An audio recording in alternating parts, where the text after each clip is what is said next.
I'm Luis Neto. This is my voyage from refugee to refitting a sailboat.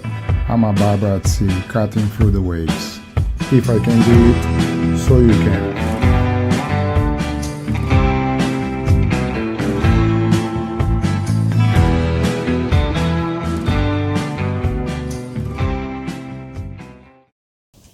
Welcome back to another episode from Refugee to Yacht Owner. Today we have a special guest from the beautiful island of Mercia. His name is Jamie.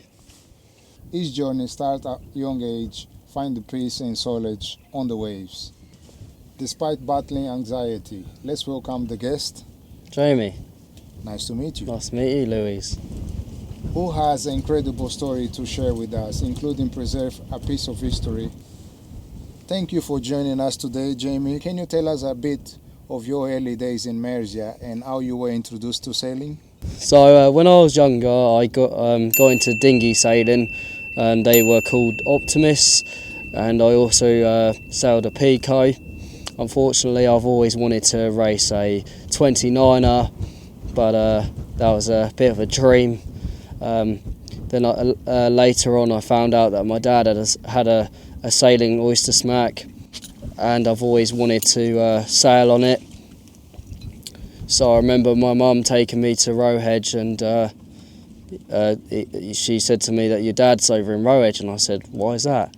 And she told me she had a boat, and I went over there to see Dad's beautiful smack, even though I couldn't go on it because I stood in my big toe playing football in the yard, because my parents have a yard. And I couldn't go on it. My brother was able to sail back on it, and I was not very happy. And I asked Dad about his boat, and he said to me, sorry son, I forgot to tell you. So yeah, when he said that, you know, the bug grew in me to sail on smacks, and to eventually own one day.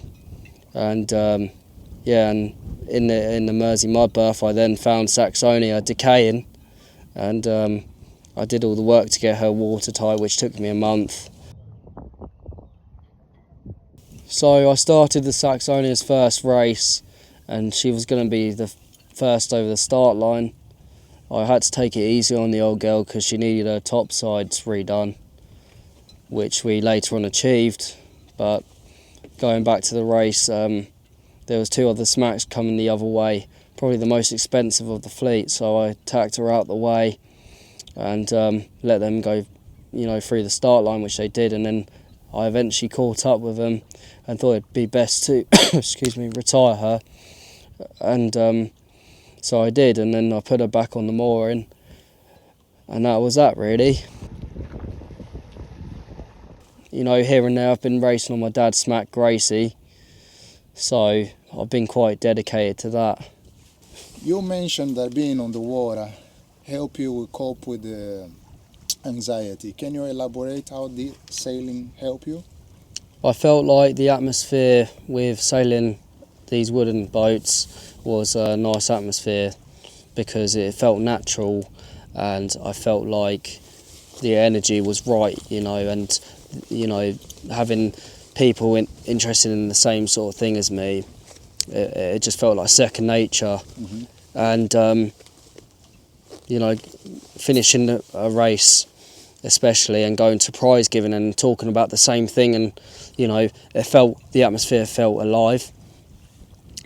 But when sailing, you can really see how all these boats differ, and I felt like I could be myself aboard a boat like this because I was in my natural environment, you know, because yes, this is all I've ever known, but yes, this has, you know, made me feel better as a person to cure my anxiety, especially because I can be myself, and that's quite an important factor, being a person, you know, that suffers with anxiety. And plus, I guess seeing the water kind of relaxes you as well, naturally. Yeah, hearing the sounds of the sails creak, and you know, the boat creaking herself and the water splashing up against the side, it's very nurturing and relaxing and peaceful with that sort of partake on it, because you feel, you know, you just feel subtle and you know, your mind's at peace, and it's balanced, you know, and that's exactly how I feel, especially on the Saxonia. Okay. You currently working on a 94 years old ThamesBawley. What inspired you to So start this I've project? so I've always wanted to own one of these boats. You know, she was decaying in the mud berth. I felt sorry for her. I thought she was some sort of smacky, bawly sort of boat. Turned out she was a bawly, so my predictions were right. I did the impossible, got her out of the mud berth, made her watertight. That she needed someone young like me to, you know, to give her another lease of life. Through the efforts so far, my interest is still stayed the same from when I found her. Hopefully this year I'll be able to get her out sailing. She hasn't sailed for 20 plus years. Great. You know the history of this boat? Yeah, all of it. So the Saxonia was built in 1930 by Aldous of Brightonsea, but she was commissioned in 1928. Unfortunately, at the time, she was £100 loss to the yard because of how much wood was involved. You know, in such a strong ship, she was built too strong. William Joseph Young, the name actually is carved on the taffrail there. He ordered Saxonia via a letter, which his handwriting was quite flicky actually. And you can see there that the I and the Y is in Young, which is one of the Young's family members, and he contributed the taffrail for the ship. She's larch on oak. Now she can last another 100 years after all this work. She fished for whitebait and shrimp. The name originated from a boiler, so boiler Bawley.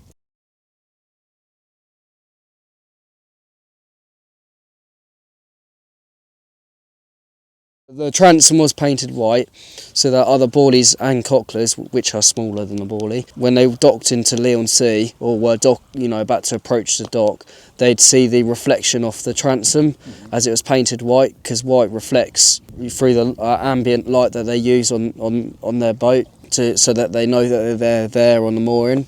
So it's a safer environment for them to be docking into, if that makes sense. Like, all the frames are original and everything in her. I've met one of the Young's family members, or two of them. I've met two of them, Ian and Daniela. Yeah. Racing can be quite intense. Did you find it that it helped manage your anxiety, or it helped manage it in another way?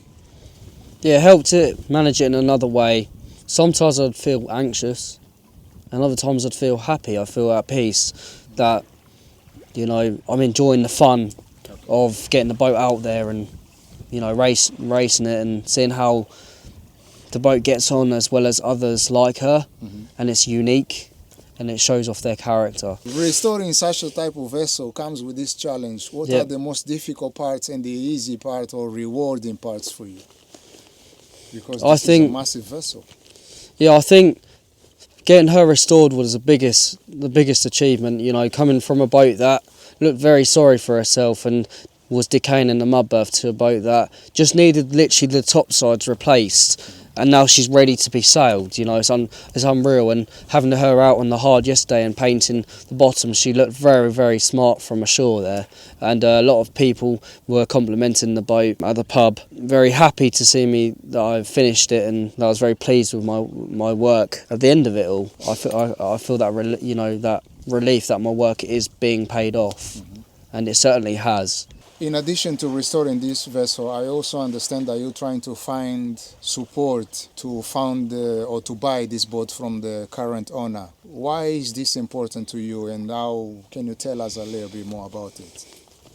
I think personally she needs, young bloods involved, because before I came down here she was just sitting here doing nothing under the owner. I want to make sure that her history continues and that she's being looked after and kept safe, and that my legacy continues with her, because we come as a pair. It's important that this carries on, otherwise it'd be a very, very sad situation. We don't want that. That being said, I'd like to start up a GoFundMe to raise the money in order to buy the current owner out. Excuse the thunder.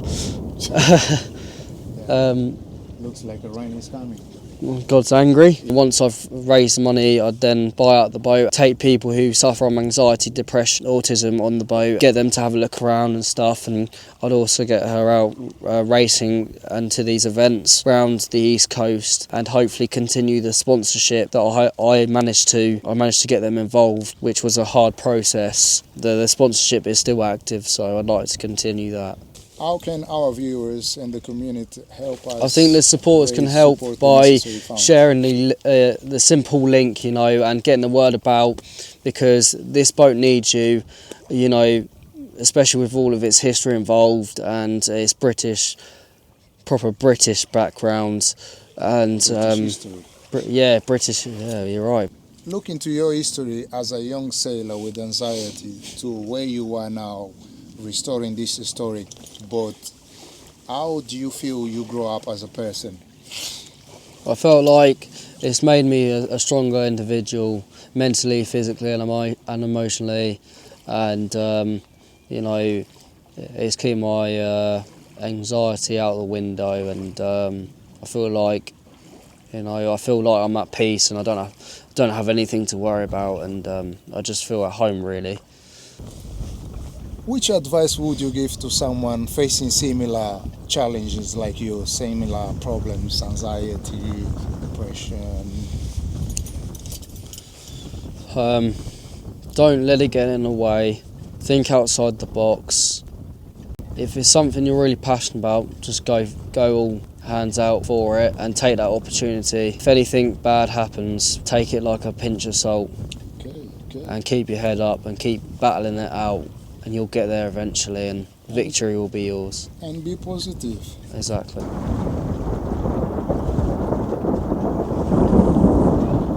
We need to finish this. What are your future aspirations, both with the sailing and beyond? Get the ship out there and sailing, to get a good name for the boat, to take her on trips to Holland for the tall ships, take her to some other boat events as well, just to purely get her out there, because that's what she needs. Message. My God, Jesus. Do you reckon we could quickly get this done? Huh? Yeah, we can get this done.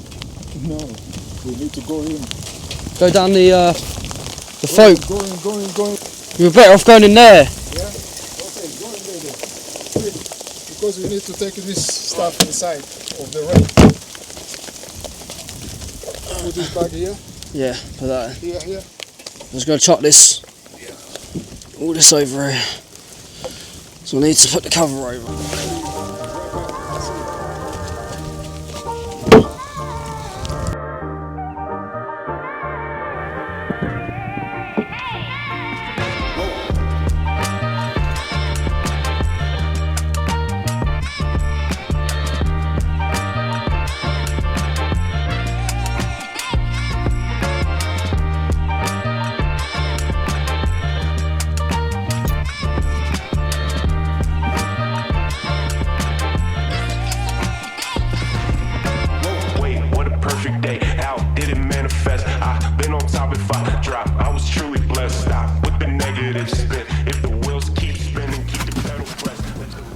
This is where I've been staying for 2.5 weeks. Yes, not the nicest down here. This is where the engine used to be. Took the engine out to make her lighter, so when I say that she will go better. And it's a skill to learn about an engine. Thank you so much for sharing your incredible journey with us today, Jamie. Your story is truly inspiring. Before we wrap up, do you have any final words for our viewers? Follow your dreams, pursue that passion of yours, and create them ideas, and you will achieve the unexpected. Please help contribute to the crowdfunding for Saxonia and her future, and please have peace in your life.